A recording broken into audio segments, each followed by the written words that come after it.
Boom. All right. Saints Row 1 review. So, if you haven't seen one of my reviews, it's going to be pretty simple. It's not going to be like crazy well done. It's not going to be edited. It's going to be me driving around the game talking about my perspective as someone who just beat the game. That's all. We're going to go through what I liked, what I didn't like, and then I'll give it an out of 10 at the end. But so let me just get somewhere far away so I can just mindlessly drive up here. Actually, I want to go up this right side. Yeah, look at that. We'll go up there. You know what? Fine. If it wants us to take that road, we'll take that road. But okay, so first, the thing that needs to be said is obviously Saints Row started off as a spoof of Grand Theft Auto. Like, obviously it's very similar, it's about gangs taking over, fast cars, hot chicks, guns, and Saints Row, obviously, yeah, it started as a parody, and then it kind of branched off into its own thing, but this was the first game, so the main thing they did was they added, like, tons of humor, tons of jokes, like, for example, every store is kind of like a joke. Like, the mechanics are called rim jobs. We've got Brown Baggers as the liquor store. I mean, usually it's just puns, like Do It Up, Friendly Fire, Rusty's Needle. If you think I'm paying for that, you got another thing coming. Don't mind that.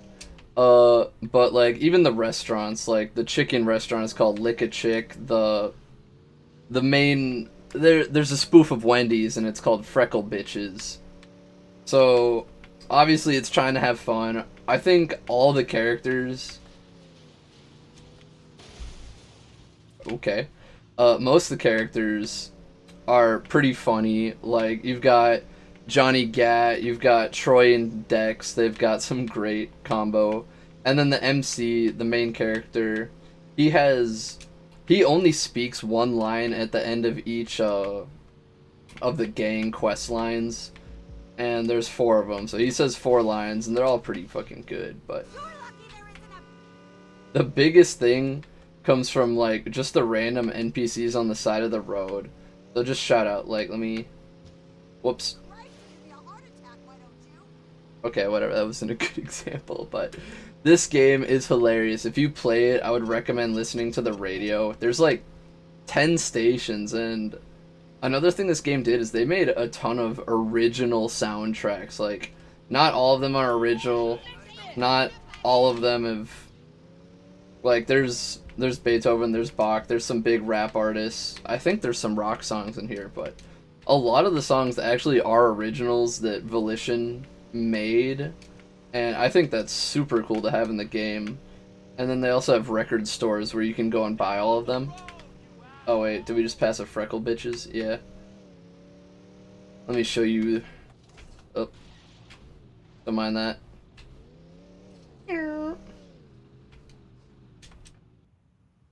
So yeah, what is it? The main burger is called the Fist, and when you listen to the commercials on the radio, they'll say "Come get fisted" at Freckle Bitches, and it's just good. It's simple humor. This game is from like 2007, so I don't know. Maybe not everyone today would love it, but the next thing is this game is not very long. Like, I beat this whole game. Okay, whole game. I got shit, it's over here.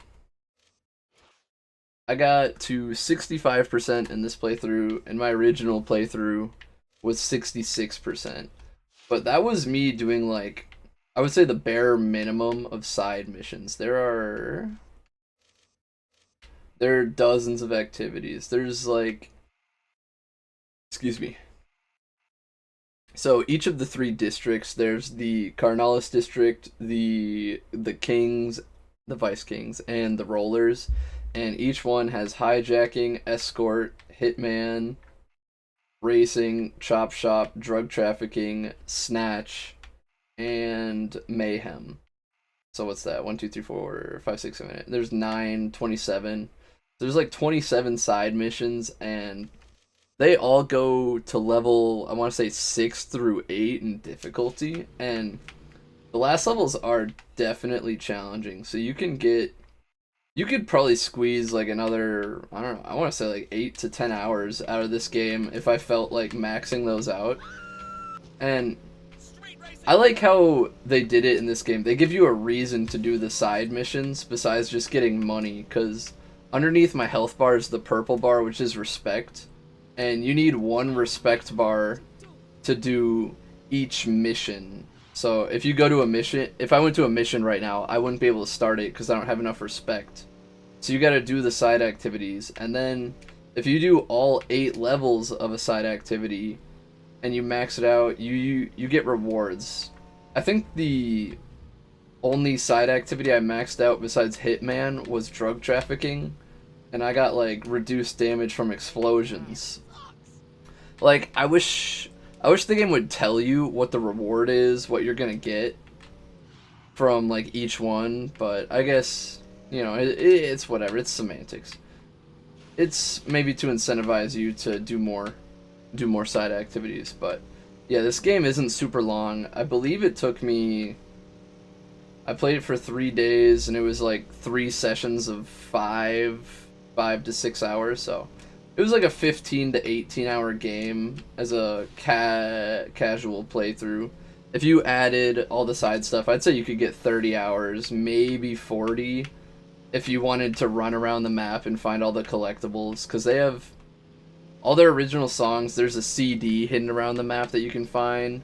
There's things that you can spray paint over for respect.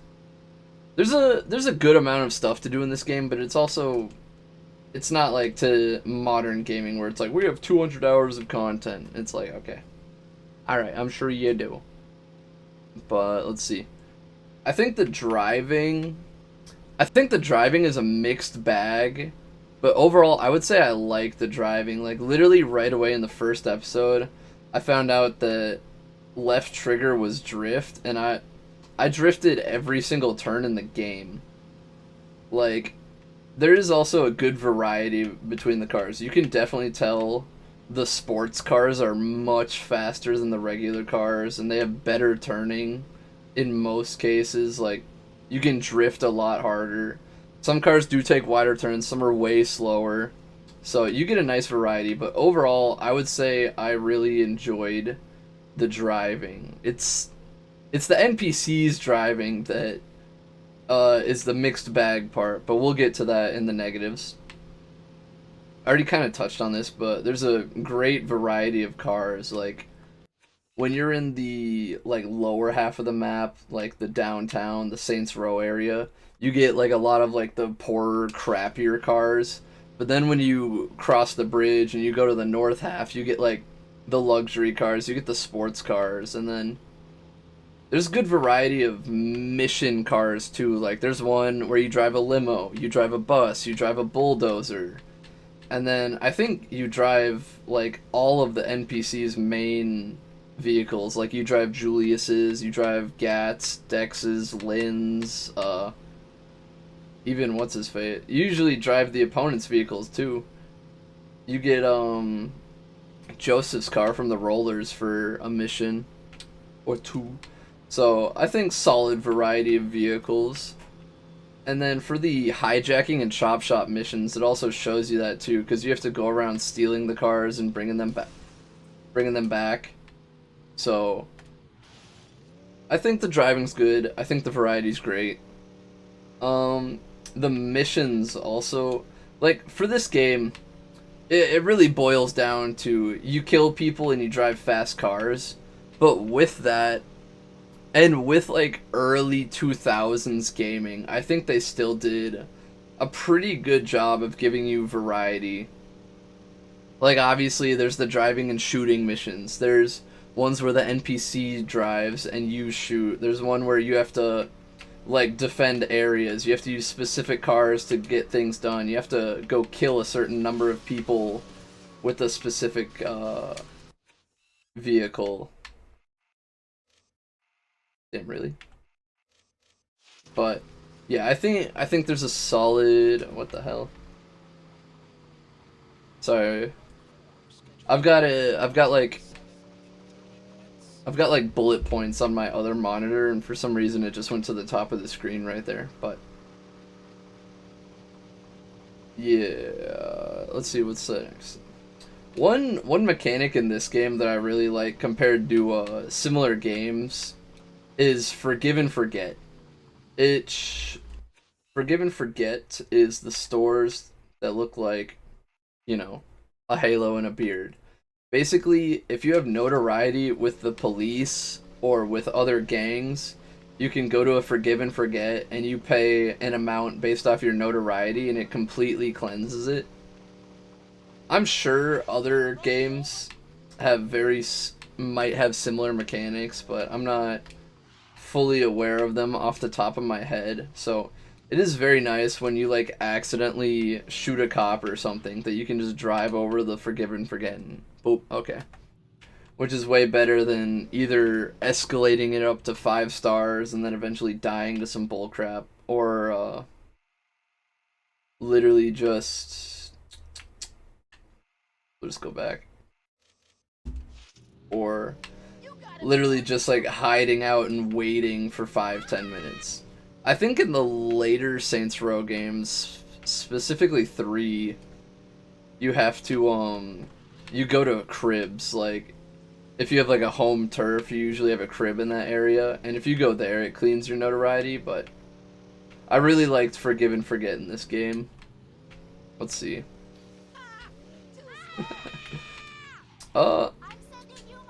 One thing I think a lot of people wouldn't really run into is that there's a good variety of stores. Like, there's 3 different clothing stores. There's On the Rag, there's Impressions, and oh wait, there's more. There's Branded, and there's Sloppy Seconds. Like, when you go to each of these stores, you get different clothes based off, like, if it's a high-profile place, if it's, like, run by the hippies, which is On the Rag. There's Sloppy Seconds, which is cheaper stuff. And it's actually kind of cool because one thing is the NPCs will react to the clothes you wear. Like, I had a couple times I was walking past other Saints and they would be like, you can't be repping the Saints wearing that. Or like, this bridge, one bad thing is this bridge is the only place in the game that has slide mechanics, but that's another day. But yeah, like, NPCs will react to the clothes you're wearing. But me personally, I'm wearing a mix of like the expensive clothes and the cheaper clothes just because it looks better. But if you buy really expensive clothes, really expensive jewelry, and get tattoos, you actually get multipliers on your respect gain. Like, personally, I have an extra 15% respect gain on every time I earn respect just because I spent like 20 grand on clothes. And honestly, it's mostly the jewelry. Let me show you my guy. Yeah, I got 3 necklaces on. I got 2 rings. I could have gotten more rings, but it wouldn't have given that much.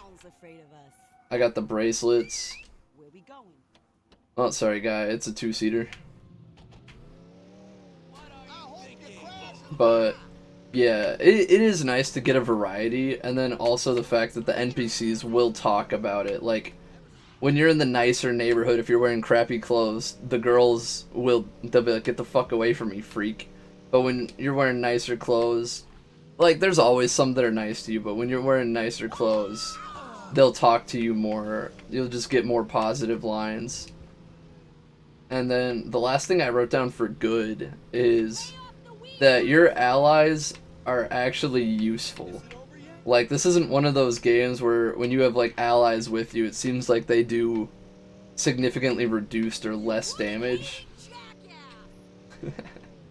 Those are some of the lines that you can get just from speeding around, but... Is she still here? Oh, I couldn't even tell. But, no, I do like in a game when you have NPCs, and if you wanted to, you could sit back and your NPCs could actually kill all the enemies for you. I haven't really shown you guys the drifting, but yeah, it's really nice to just 90-degree. It was a bad spot to show you a 90-degree turn, but, you know, we did it. I'm not super worried. I'm done with the game after this, so. But, alright, let's get to things I don't like. So, I said I like the driving, but I don't like the enemy NPCs. And that's because when you're getting chased by cops, the cops are faster than you. They're just faster. In it, I'm not lying.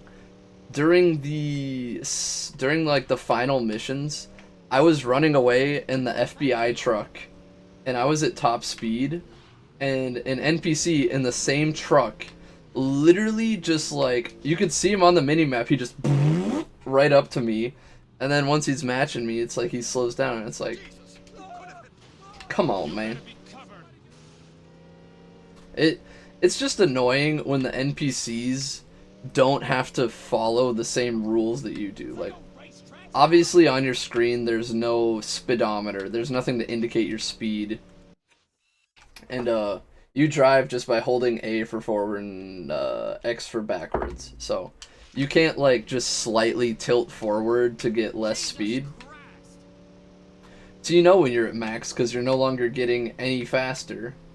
And the NPC cops are way too fast, and if an enemy car collides with you, you get pit maneuvered. Like, they'll just touch you, and your car is just flipped into the wall. There are some cars, like, if they're going slow enough, you can pit maneuver back. Okay, sorry. If you don't know what pit maneuvering is, imagine these are two cars, this one's in front. The back car will push the back of the front car to force them to turn. See, normally you have to be in the back, but in this game, the cops will just come up and smash you into the wall, and if there's like any turn whatsoever, like if you're going fast enough and they push into you, your car's wheels naturally go, and then you're gonna crash, and it's horrible. It's so annoying. Wait, let me see if we can get this cop to chase us so you can see.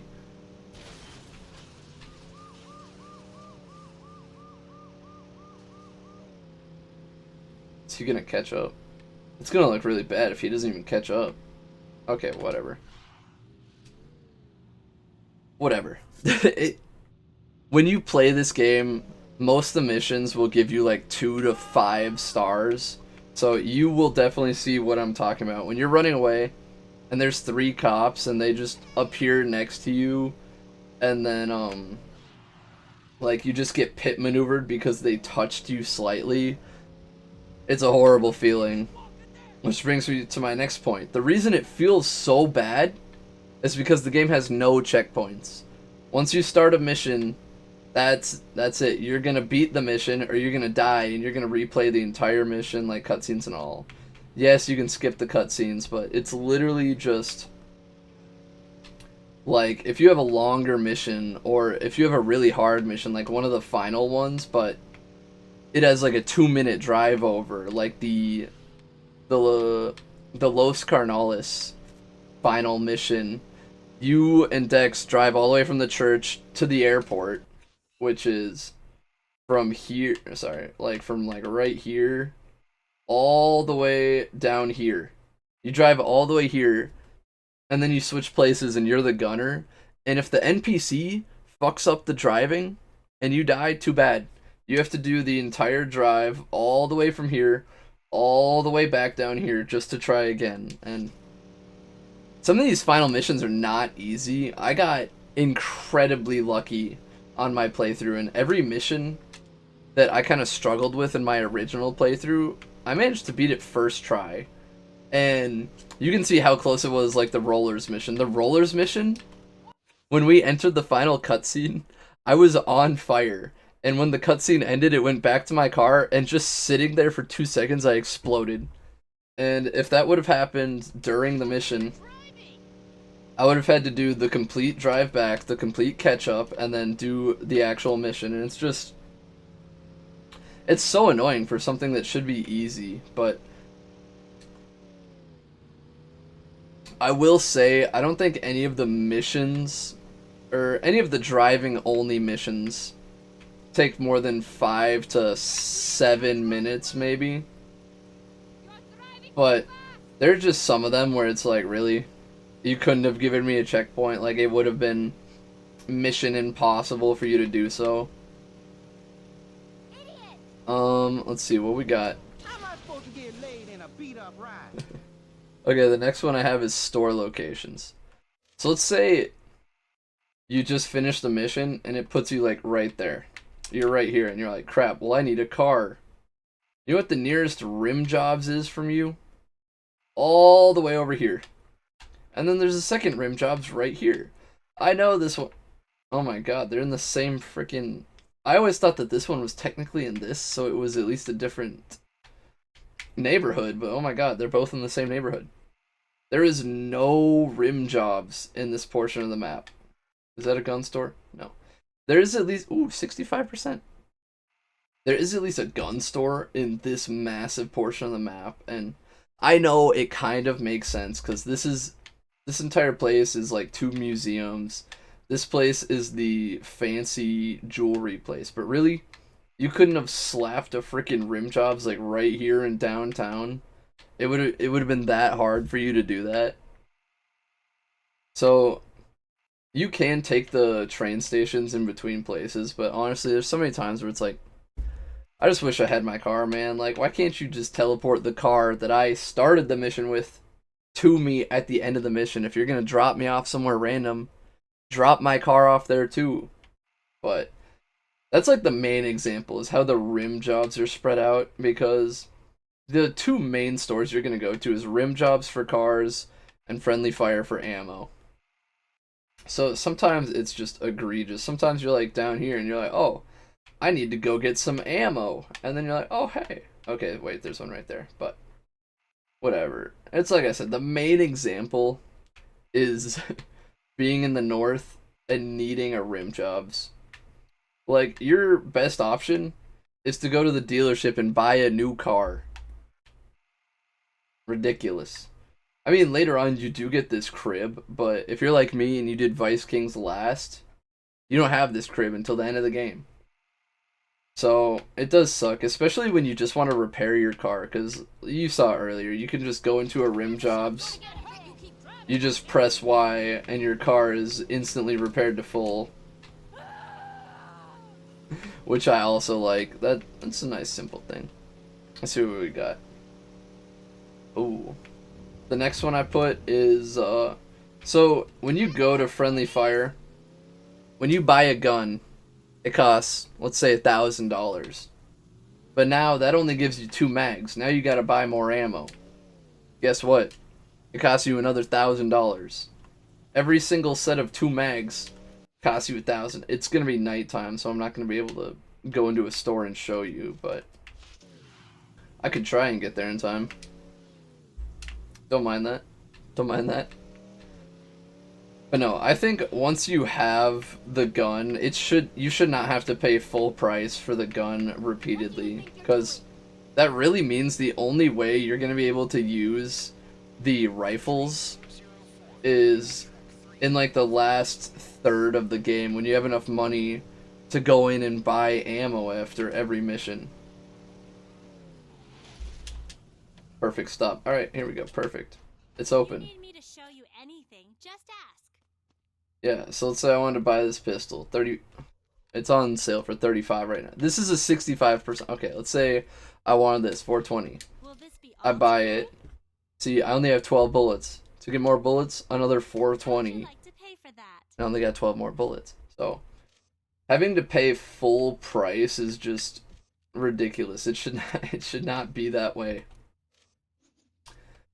But, I mean, I don't know. Like, I know at your crib you do over time generate ammo, so maybe it's to like incentivize you You bastard! to be constantly switching guns, but during the first half of the game, I pretty much just found myself like using only my pistol and SMG if I was driving a car. I hit her on purpose. Yeah, if I was driving a car, it's SMG. If I'm not, I'm using my pistol. And anything else, like, if I found a gun I liked, I would pick it up and just hope I got more ammo. I will say, each gang, I believe, mostly uses, like, specific weapons. So, like, if you pick up, like, the Vice 9 pistol, and you're facing, the Carnalis, it's very likely that every single one of them is going to be carrying the Vice 9. Like, maybe you'll find a few NR4s, but if you pick up a gun from a gang, it's very likely going to have similar guns in that group. Unless it's shotguns. The shotguns are just random, I feel like. But maybe I'm crazy. Alright. I've got like 3 more points. Don't worry, we're almost done. Fire does way too much damage. If fire touches you, it will burn through, I believe, like 3/4 of your health. Just 3/4 of your health. If you've taken any other damage, you're probably gonna die to that fire, and it's gonna lead you to restarting a mission, which is super annoying when you're doing like mayhem missions. So you pull out your rocket launcher, you shoot a car, and then look at that. Sometimes you just get unlucky with the explosion, and the flaming wreck will land next to you because it bumped into you and it's heavy, it does some damage. And then you're on fire, and then you just die. And it's like if that touches you, you just die. There's nothing you can really do about it besides hope that RNGesus smiles upon you. Damn, it's raining, bitch. Should get out of the rain. But yeah, fire definitely does way too much. I know if I beat the correct missions, here's the drifting. Boom. I know drifting probably isn't just perfect in real life, but it's nice to have a simple mechanic that you can just pop off to hit the corners. But no, yeah, if you did like certain activities all the way to level 8, you could definitely get like fire resistance. You could get resistance to explosions, resistance to guns, all that. You know what, let me show you what I was talking about. This car, I believe, is the fastest car just based off feel. This thing feels ridiculous. But let's see. Alright. The next thing I had is, even though I know this is a console only Xbox exclusive game, or not Xbox exclusive, it's console and it's an early game. There is no button remapping. Like, you can't change the controller. And there's 3 presets, and honestly, they're all terrible. Look at how fucking fast we are. This is the leader of the rollers, and they're kind of the car focus gang, so I guess it makes sense, but it's so fast compared to the other ones. But no, like, you can't remap it, and honestly, it kind of sucks when you're driving, because like I said, like, you have to hold A to go forward, and left stick is turn. But if you want to shoot, you have to use right stick to move this. So either you're going to be positioning your car to be right behind them, or you're going to have to like try and play the claw so that you can aim and shoot. Because when you have enemies chasing you, you're not going to be able to just do this. Literally, the way I do shooting mostly is I will just slam into them and hopefully get them stuck. And then I will just unload with my SMG and hope they die. So, yeah, if you could, like, remap the controller, that would be amazing. If you could, like, just switch the driving, it'd be so much better. There's a lot of missions where you're the driver and the shooter. And it's just like, well, hope you can, do your janky little micro adjustments while driving and not crash, because if you touch a car, you're gonna spin out.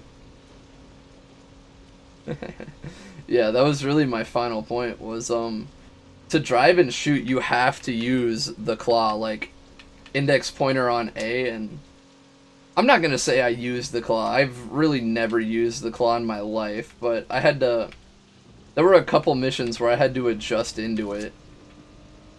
Yeah, the main way I would do it is just crash into someone and pop off on them, hope they die. So, that's all I had for, I'll stop the rain ambiance. That's all I had for the good and the bad. Hey, two more quick complaints I forgot about. This is going to be very short. One, Mayhem, the activity, all you have to do is run around and destroy stuff and kill people. I don't think that activity should take your actual ammo. I think if you go in with 300 bullets in your rifle and you use them during the Mayhem, at the end of the mission, you should get those 300 bullets back. I think that's only fair. It does. Every Mayhem does give you your pistol and usually one other gun with infinite ammo, but that's not always the weapons that the game rewards you extra for using. I'm just saying, if you're doing Mayhem after Mayhem after Mayhem, it shouldn't waste your ammo. I think you should only get the ammo you bring in, so if you only show up with 20 bullets in your rifle, you get those 20 bullets, but I don't think the activity should waste your ammo. And the second thing was takebacks are needless and annoying. Takebacks is when you're driving around, you get a call that says, hey, they're attacking us at Prawn Court. You gotta drive over to Prawn Court, kill 9 people, and then that's it.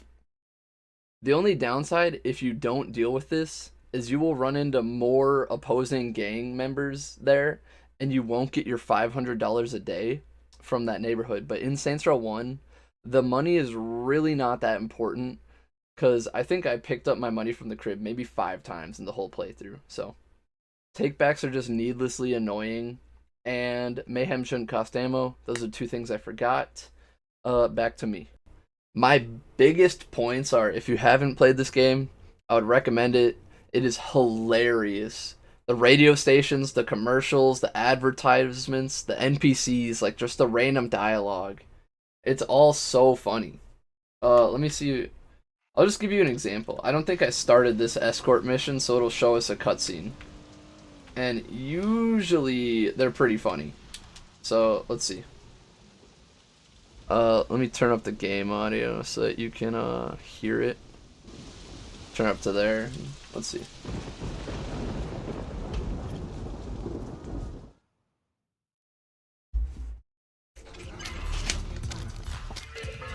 Hey kid, how'd you like to make some quick cash?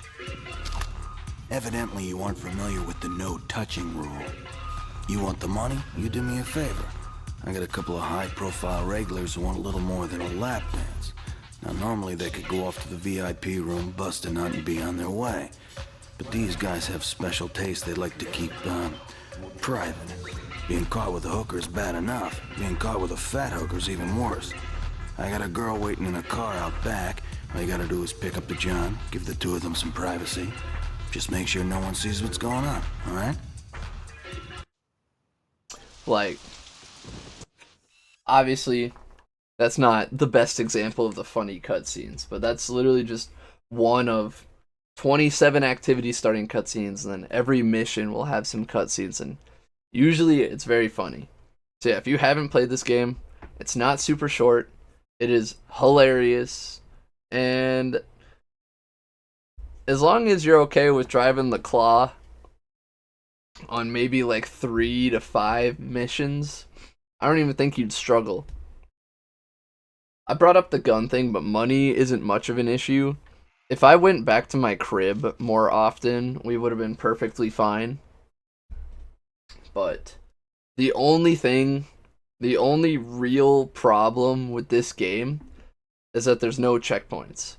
Because if it had checkpoints, then the fire doing too much damage, getting pit maneuvered, the other drivers being too fast, really everything except for the store locations and ammo should be cheaper would be negated because you would have a checkpoint. It wouldn't matter if fire did too much damage because you just get back to halfway through the mission instead of having to do the 3-minute drive over, the preliminary shoot up, the second cutscene, and then more driving, and then, oh, here's the part I died on, and I died again.